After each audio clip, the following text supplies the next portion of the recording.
28ኛ ሳምንት ለዩናይትድ ውስጥ ጥሩ ድል ይዞላቸው መጥቷል። ቪላ በወልቭስ እንግዲህ ሳይጠበቅ 2-0 ተሸንፏል። ዩናይትድ ክሪስታል ፓላስን በእሁዱ ጨዋታ የሚያሸንፍ ከሆነ ወደ 3ኛ ደረጃ ከፍ የሚልበት አጋጣሚ ተፈጥሮለታል። ያለፉትን 5 ጨዋታ ብንመለከት ክሪስታል ፓላስ ዩናይትድ ላይ የተሻለ ቁጥሮች አሉ። 3 ጊዜ ማሸነፍ ሲችል አንዱን አቻ ተለያይቷል። ዩናይትድ ደግሞ በዚህ አመት በክሪስታል ፓላስ በአሞሪም ስር ያሸነፈው ጨዋታ ነው አንዴ ብቻ የሚዘገበውና በኦልድ ትራፎርድ 2-0 አሸንፈዋል። በዚህኛውስ ማይክል ካሪክ ምን ሊያሳየን ይችላል የሚለው ነገር ተጠባቂ ነው። ዩናይትዶች 11 ተከታታይ ጨዋታ ላለመሸነፍና 3ኛ ቦታ ላይ ለመቀመጥ ነው ይህንን ጨዋታ የሚያደርጉት። ራሽፎርድም ከባርሴሎና ጋር መስማማቱ ተከትሎ እንግዲህ ዩናይትዶች የቋሚ ዝውውር ከባርሴሎና እንደሚያገኙና የተሻለውን 30 ሚሊዮን ገንዘብ እንደሚከፍሉ ይጠበቃል። ስለ ዝውውሩና ስለ ዩናይትድ ጨዋታ በደንብ እናነሳለን። ለዚህ ቻናል ግን አዲስ ከሆኑ ሰብስክራይብ ማድረግ እንዳይረሳ። ወደ ቪዲዮ እንሂድ።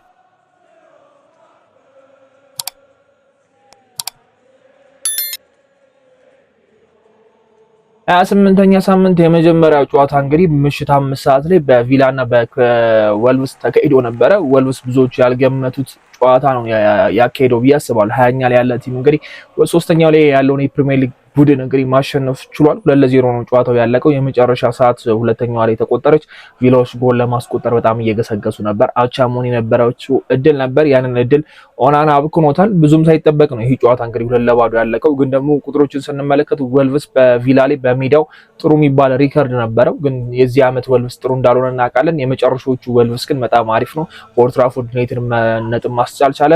ከአርሰናል ጋር ደግሞ 2-0 እየተመራ ሁለታቻ መለየት ቻለ። አሁን ደግሞ ቪላን 2-0 ማሸነፍ ቻለና 20ኛው ላይ ያለው የፕሪሚየር ሊግ ቲም እንግዲህ የትላልቆቹን ቶፕ 4 ውስጥ ያሉትን ነጥብ እያስጣለ የሚገኝ ቲም ሆኗልና ለዩናይትድ በጣም ትልቅ እድል ነው ይሄን ነገር የከፈተላት። ምናልባት ቪላን ጥለን 3ኛ ቦታ ላይ ልንቀመጥበት የምንችለው አጋጣሚ ቪላ ወደ ኦልድ ትራፎርድ ሲመጣ ያንን ጨዋታ ካሸነፉ ነው የሚል እድል ነበር። ግን ደግሞ አሁን ለማይክል ካሪክ ነገሮች በጣም አልጋ ባልጋ እየሆኑለት ይመስላልና ከ6 ፕሪሚየር ሊግ ጨዋታ 5ቱን አሸንፎ አንደኛውን በ90 ደቂቃ ላይ አስቆጥሮ እንግዲህ አቻ መለየት ይችላል። አሁን ደግሞ ሌላ ጥሩ እድል ይዞለት መጥቷልና 3ኛ ደረጃ ላይ መቀመጥ ማለት ለዩናይትድ በጣም ህልም ሊመስል ይችላል። አጀማመራችን በጣም መጥፎ ነበር። ዩናይትድ በዚሁ አመት ነው በታሪኩ መጥፎ የሚባለውን ሽንፈት በግሪስፒ ያስተናገደው። አሁን ደግሞ 3ኛ ደረጃ ላይ ይቀመጣልና ምናልባት ሊጉ ብዙዎቹን እንዲሸነፉ ማድረጉ ብዙዎች ነጥብ እንዲጥሉ ማድረጉ ለዩናይትድ በጣም ጠቅሞታል ብዬ አስባለሁ። እነ ሊቨርፑል ጥሩ አቋም ላይ አልነበሩም። ቼልሲም በተመሳሳይ መልኩ ቪላ አጀማመሩ ልክ አልነበረም። መሀል ላይ አሪፍ ሆነ። አሁን ደግሞ አጨራርሱም በድጋሚ መጥፎ እየሆነ እየመጣ ይገኛልና ዩናይትድ እንደዚህ ሁሉም ክለቦች በጥሩ አቋም አለማሳየታቸው ለሱ ጥሩ የሚባል እድል ፈጥሮለታል ብዬ አስባለሁና አሁን ላይ ከቶፕ 4 አልፈን እንግዲህ ቶፕ 3 ላይ ተቀምጠናል። የጎል ዲፈረንስ ነው የሚኖረው። ያንን የጎል ዲፈረንስ በክሪስታል ፓላስ ላይ ብዙ ጎሎችን ማስቆጠር የሚችል ከሆነ ማስፋት ይችላል። ኢቨን ደግሞ ቪላን አግኝቶ ማሸነፍ ከቻለ ያ ራሱ ጋፕ መፍጠር የሚችልበት አጋጣሚ አለና ከሊቨርፑልና ከቼልሲ ጋር ያለን የ3 ነጥብ ልዩነት ነው።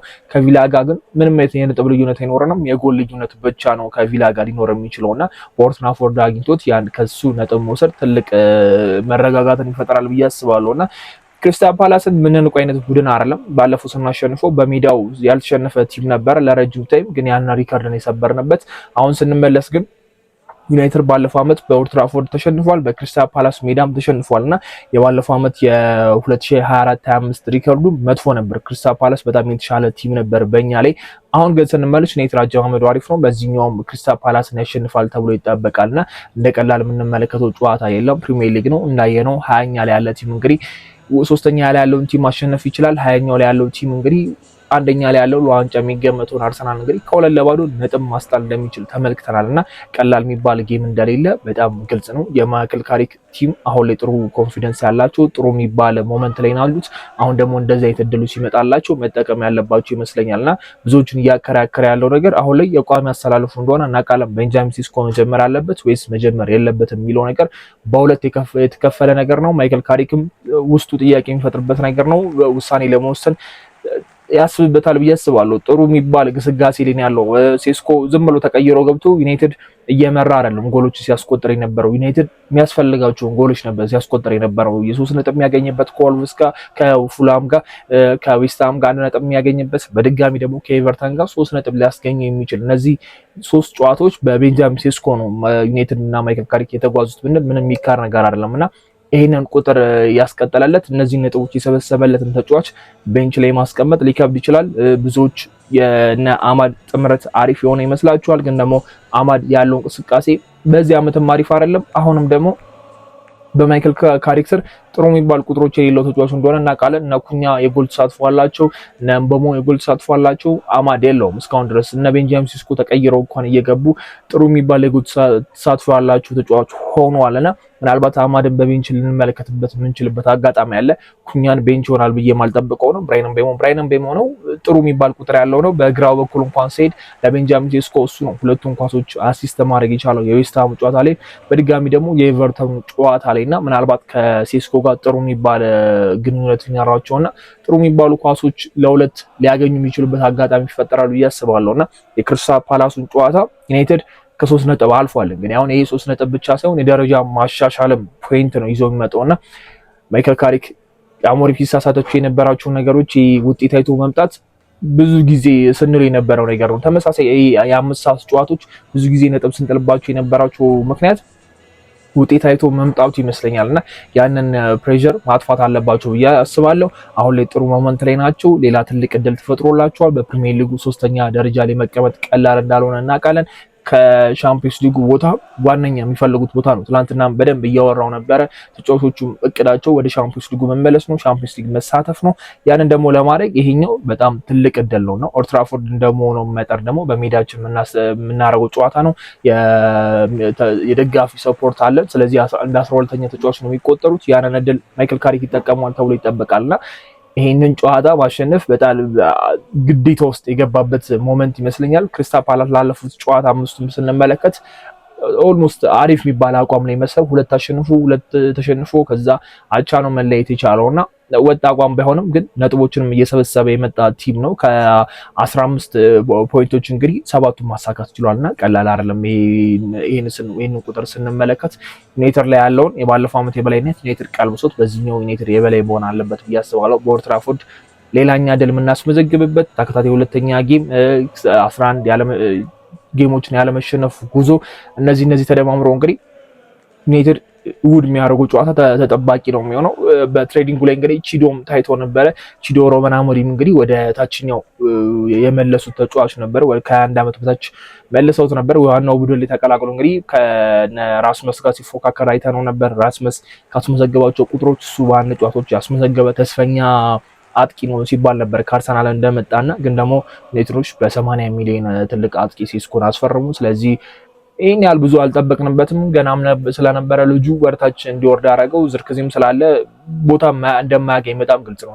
ዝርክዚ ራሱ ቦታ እንደማያገኝ እስካሁን ፊል እያደረገ ነው። በክረምት ይለቃል ተብሎ የሚጠበቃልና ግን ደግሞ አሁን ከዋናው ቡድን ጋር ትሬኒንግ ሲያደርግ ታይቷል። ማይክል ካሪክ የሆነ የአጥቂ ትክክለኛ 9 ቁጥር መጠቀም እንዳለበት ፊል እያደረገ ይመስለኛል። ምናልባት ቤንጃሚን ሲስኮን በዛ ጨዋታ ላይ እንመለከትበት የምንችልበት የሆነ ሳይን እየሰጠን ይመስለኛል።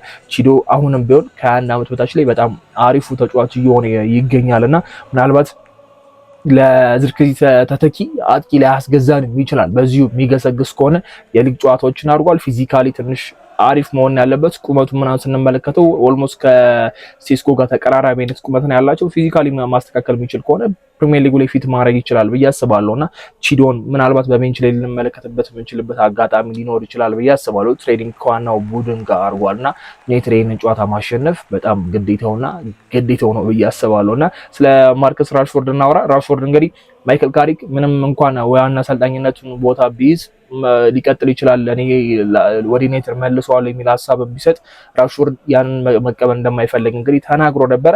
ከባድም ነው። ኦልሬዲ ዩናይትዶች ገና ሳይሸጡት ለባርሴሎና ውሰት ሳይሰጡት ነው 10 ቁጥሩን ነጥቀው ለኩኛ የሰጡትና ያ ደግሞ ከባድ ነው። ካሪንግተን ላደገ ልጅ ትክክለኛ የዩናይትድ ደም ላለው ተጫዋች እኔ ነገር ማለት ልክ እንደ ዲስሪስፔክት እንደሆነ ይቆጠራልና ማርከስ ራሽፎርድ ያን ነገር ተደርጎበታል።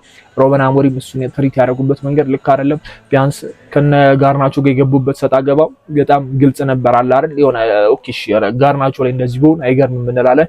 የራሽፎርድ ግን በጣም ሚዲያ ላይ ወጥቶም የሆነ 50 ዓመት ሰው ባሰልፍ ይቀለኛል የሚለው አስተያየት እስከ መስጠት ድረስ በደንብ እንደውም ሩበን አሞሪም ናቸው ራሽፎርድን አታክ ያደረኩት ብንል ምንም ግልጽ የሚካር ነገር አይደለምና ቪላ ነበረ። ከዛ ወደ ባርሴሎና ሄዳለ። ባርሴሎና ምኞቱ ነበር ባርሴሎና ለመዘዋወር በጣም ታይሙን ጠብቆ ደሞዙን ቀንሶ ነው እንግዲህ ወደ ባርሴሎና ሄደው። ባርሴሎናዎች አሁን ላይ እንግዲህ 30 ሚሊዮን መክፈል እንዳለባቸው በጣም ዩናይትዶች ግልጽ አድርጓል። ከዛ ነው የሚፈልጉት። ያ 30 ሚሊዮን ለዩናይትድ በጣም ግልጽ ነው። ለሰመር ትራንስፈር ላቀራዎች ተጫዋቾች እንደሚጠቅማቸው በጣም ያስታውቃል።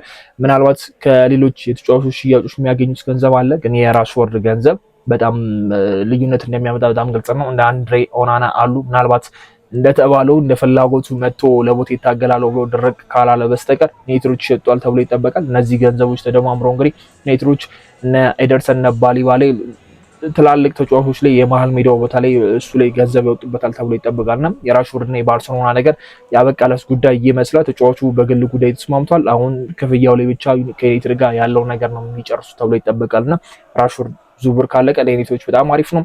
ፕላስ ተጫዋቹ ይመለሳል አይመለስ የሚለው ነገር ሌላ ኢንቫይሮንመንቱ ልክ ላይ ላይሆንም ይችላልና ተጫዋቹ መመለስ ልክ አይደለም። እንደግል ራሽፎርድ የዩናይትድ ተጫዋች ስለሆነ ቢመለስ ደስ ይለን ነበር፣ ግን ያለውና የሄደበት መንገድ ልክ ስላልሆነ ራሽፎርድ መመለስ ልክ ነው ብዬ አላስብም። እና ሌላ ተጫዋቾች በግራው በኩል ይመለከታሉ እየተመለከቱም እንደሆነ እናውቃለን። ስለዚህ ሌላ የግራ ክንፍ አጥቂ ማስፈረም ይቀላል ብዬ አስባለሁና የክሪስታል ፓላሱና የዩናይትድን ጨዋታ ከተመለከትን በኋላ እንግዲህ በደንብ የምናወራውና ለዚህ ቻናል ግን አዲስ ሆኖ እስከሆነ ሰብስክራይብ ካላደረጉ ሰብስክራይብ ማድረግ እንዳይረሳ። በሚቀጥለው ቪዲዮ እስከምንገናኝ መቻችሁ ቻው።